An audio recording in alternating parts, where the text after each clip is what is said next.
Bakit nga ba kinatatakutan ng mga tao ang kamatis noong unang panahon?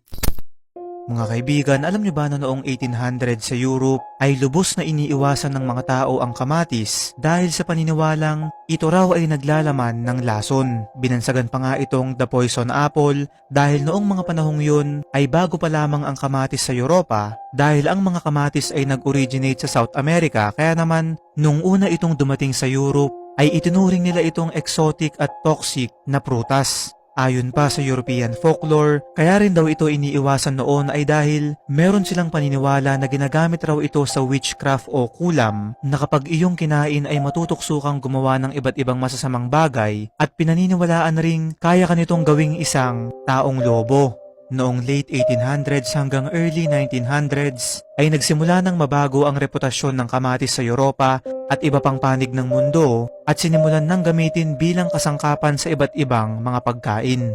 Anong masasabi mo tungkol dito, kaibigan?